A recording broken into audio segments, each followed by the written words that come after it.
Hello friends, good morning. आपका हमारे channel में स्वागत है। मैं हूं राखी राजपूत नमदापुरम से और फ़िलहाल में हम घूम रहे हैं उत्तराखंड।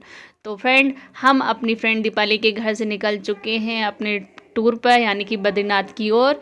और ये है दीपाली की फ्रेंड जिसे पिकअप किया है, और अब हम दीपाली के कज़न ब्रदर को पिकअप करेंगे और उनको भी साथ लेंगे। तो ये देखिए, दीपाली के कज़न ब्रदर दोनों को पिकअप कर लिया है और सभी हम लोग 6 हो गए हैं। और बाकी बहुत मज़ा आएगा अब ग्रुप में 6 लोगों के साथ। और इसी के साथ साथ रास्ते में क्या क्या एक्सप्लोर करते जाएंगे वो भी बताते जाएंगे।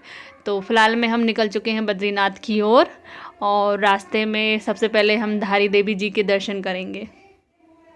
रास्ते में बहुत खूबसूरत नज़ारे भी देखने को मिल रहे हैं, तो हम उन्हें देखते देखते पहुंच रहे हैं धारी देवी जी के पास। और देखिए, इस तरह का कुछ हमारा लुक है, और हाँ, हम कुछ ही समय में पहुंचने वाले हैं धारी देवी जी। तो दोस्तों, हम पहुंच चुके हैं माँ धारी देवी जी के टेम्पल, जो कि उत्तराखंड के श्रीनगर के पास में ही स्थित है। और दोस्तों, ये जो मंदिर है वो माँ काली जी को समर्पित है, और यहाँ पे जो मूर्ति है वो काले रंग की स्थापित है। तो कहा जाता है कि माँ धारी देवी जी चार धाम यात्रा का एक सुरक्षा कवच है। और यहाँ की जो देवी जी हैं, कहते हैं कि जो भी देखता है वह देखकर हैरान रह जाता है, क्योंकि यह मूर्ति दिन में 3 बार अपना रूप परिवर्तित करती है। जैसे कि आप सुबह देखेंगे तो सुबह एक कन्या के रूप में दिखलाई देंगी, दोपहर में देखेंगे तो ये एक युवती के रूप में दिखलाई देंगी, और आप शाम को देखेंगे तो एक बूढ़ी माता के रूप में दिखाई देंगी। तो देखिए, जो टेम्पल है झील के बीचों बीच स्थापित है और बहुत ही सुंदर है। तो फिलहाल में कहते हैं कि यहाँ पे अंदर मोबाइल ले जाना अलाउ नहीं है। सो हम आपको देवी जी के दर्शन तो नहीं करवा पाएंगे, लेकिन आपको टेम्पल ज़रूर दिखाएंगे। तो ये है भोलेनाथ जी, और भोलेनाथ जी की पूजा करके फिर माता जी के हमने दर्शन किए, और दर्शन करने के बाद थोड़ी देर हम बैठे तो बहुत ही अच्छा लगा। और इस तरह से हम मंदिर के बाहर आ गए, और क्योंकि अंदर मोबाइल अलाउ नहीं था, और बहुत ही सुंदर टेम्पल है। और हम नीचे गए धारी देवी जी के टेम्पल के नीचे झील में, और बहुत ही अच्छा लग रहा था झील में भी। और एक बात और बतला देती हूँ इस मंदिर के बारे में।